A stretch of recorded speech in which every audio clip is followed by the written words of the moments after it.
Operation सिंदूर ने पाकिस्तान और PoK में ऐसा कहर बरपाया जिसमें लश्कर-ए-तैयबा और जैश-ए-मोहम्मद जैसे आतंकवादी संगठनों की जड़ें हिल गई।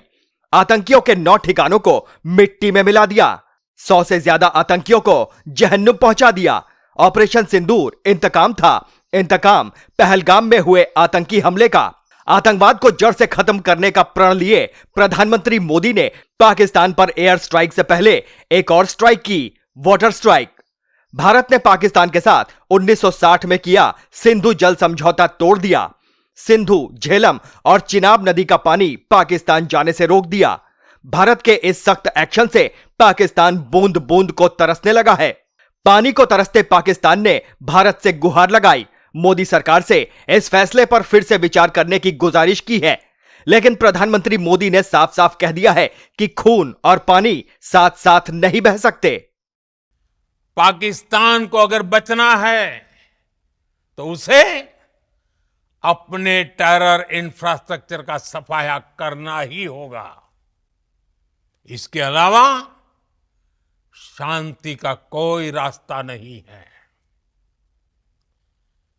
भारत का मत एकदम स्पष्ट है।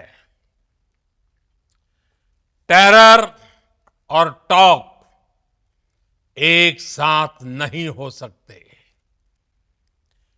टेरर और ट्रेड एक साथ नहीं चल सकते और पानी और खून भी एक साथ नहीं बह सकता।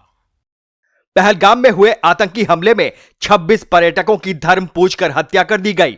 आतंकियों ने कश्मीर की वादियों में घूमने गए लोगों को निशाना बनाया। पाकिस्तान में बैठे लश्कर-ए-तैयबा के सरगना हाफिज सईद और जैश-ए-मोहम्मद चीफ मसूद अजहर ने पहलगाम टेरर अटैक को अंजाम दिया। 2019 में पुलवामा में सीआरपीएफ के काफिले पर हुए आतंकी हमले के बाद यह दूसरा बड़ा हमला था। लश्कर और जैश जैसे आतंकी संगठनों को पाकिस्तान पिछले 3 दशकों से पालता पोसता रहा है, भारत के खिलाफ इनका इस्तेमाल करता रहा है। पाकिस्तान के ख्वाजा आसिफ ने पिछले दिनों खुद कबूला था कि पाकिस्तान पिछले 30 सालों से आतंकवाद को बढ़ावा देता रहा है। पहलगाम हमले के बाद भारत के सब्र का घड़ा अब भर चुका है। भारत अपनी जमीन पर अब एक भी आतंकी हमला बर्दाश्त नहीं करेगा। पाकिस्तान को अब अपनी हरकतों से बाज आना होगा। पाकिस्तान को पानी तभी मिलेगा जब वो भारत के मोस्ट वांटेड आतंकियों को भारत के हवाले करेगा। इजराइल में भारत के राजदूत जेपी सिंह ने कहा कि सीमा पार पाकिस्तान से आतंकवादी गतिविधियों को मुख्य रूप से 2 आतंकवादी ग्रुप लश्कर-ए-तैयबा और जैश-ए-मोहम्मद अंजाम देते हैं। ये दोनों आतंकी संगठन पिछले 2-3 दशकों से आतंकी घटनाओं को अंजाम देते आ रहे हैं। यह पहली बार नहीं है जो उन्होंने सीमा पार से आतंकी घटनाएं की हैं। पिछले 2-3 दशकों में इन्होंने कई बड़े आतंकी हमलों को अंजाम दिया है। भारत ने पाकिस्तान का पानी रोका तो वहां कोहराम मच गया। सिंधु जल समझौता रद्द होने से पाकिस्तान बौखला गया।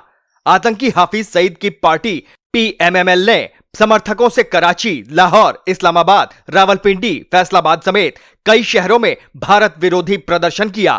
पाकिस्तान ने हाफिज के बहाने भारत को धमकाने की कोशिश की। भारत विरोधी रैली में हाफिज सईद का पुराना बयान सुनाया गया। पुराने बयान में ही सही, लेकिन हाफिज की बौखलाहट सुनिए। तू कहेगा कि पाकिस्तान का पानी रोकेंगे, कश्मीर के अंदर डैम बना के तुम पाकिस्तान के पानी को रोकोगे, पाकिस्तान की ज़राअत सनत का खात्मा करके, पाकिस्तान की मईशत तबाह करके, सी पैक के मंसूबे नाकाम करने के लिए तू बड़के मारेगा और तू चाहेगा हम चुप रहे। सुन, अगर तू पानी बंद करेगा इंशाअल्लाह हम तेरी सांस बंद करेंगे, इन दरियाओं में फिर खून बहेगा। पानी के बदले खून बहाने की धमकी देने वाला हाफिज अब भारत के सख्त तेवर से घबराया हुआ है। हाफिज की हवा निकली हुई है। हाफिज और मसूद अजहर जैसे आतंकियों को पनाह देकर शहबाज और मुनीर ने पूरे पाकिस्तान के लिए मुसीबत खड़ी कर दी है। अब पाकिस्तान को अगर पानी चाहिए तो उसे आतंकवादियों को समर्थन देना पूरी तरह से बंद करना होगा। इसके अलावा जब तक वो हाफिज, मसूद जैसे खूंखार आतंकियों को भारत के हवाले नहीं करता, उसे पानी का एक कतरा नसीब नहीं होगा। पाकिस्तान को अपनी जमीन से भारत के खिलाफ आतंकी गतिविधियों को बंद करना ही होगा, क्योंकि ऑपरेशन सिंदूर सिर्फ स्थगित हुआ है, रुका नहीं है। हम जानते हैं कि पाकिस्तान हमेशा कायराना कार्रवाई करेगा। दुश्मन के दुष्ट इरादों को नष्ट करने के लिए हम सजग, सतर्क और समर्थ हैं। हमारी सेना पूरी तैयारी से बखूबी तेज गति से आधुनिकीकरण कर रही है। पाकिस्तान खुद कभी भी दुस्साहस नहीं करेगा और यदि उसने आतंकवादियों का दोबारा सहारा लिया तो उसका अवश्य ही नाश होगा। याद रहे कि ऑपरेशन सिंदूर केवल स्थगित किया गया है, खत्म नहीं हुआ। उसका विकराल रूप अभी बाकी है।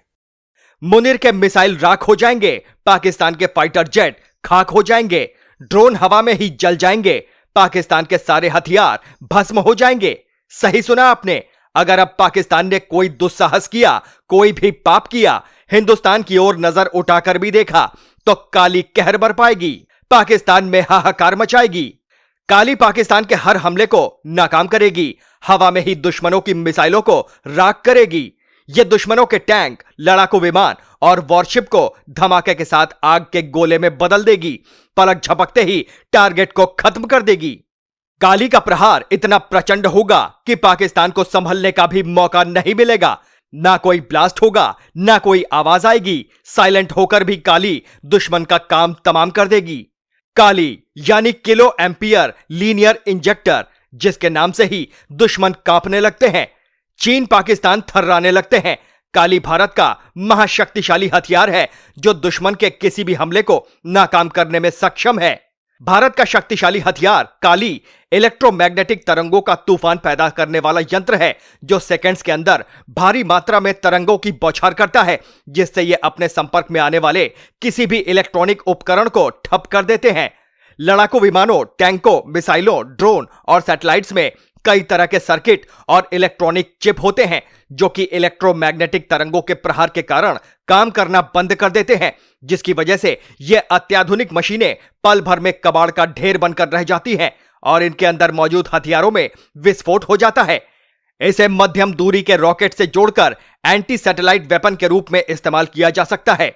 प्रोजेक्ट काली को तैयार करने की योजना भाभा एटॉमिक रिसर्च सेंटर के पूर्व डायरेक्टर डॉक्टर आर चिदम्बरम ने 1985 में तैयार की थी, लेकिन लंबी चौड़ी तैयारी करने के बाद साल 1989 में जाकर इस पर काम करना शुरू हो पाया और पिछले 3 दशक से इस पर लगातार काम चल रहा है। भारत के काली से दुश्मनों में खौफ का माहौल है। अब आपकी इस खबर पर क्या कुछ राय है, हमें कमेंट करके जरूर बताएं।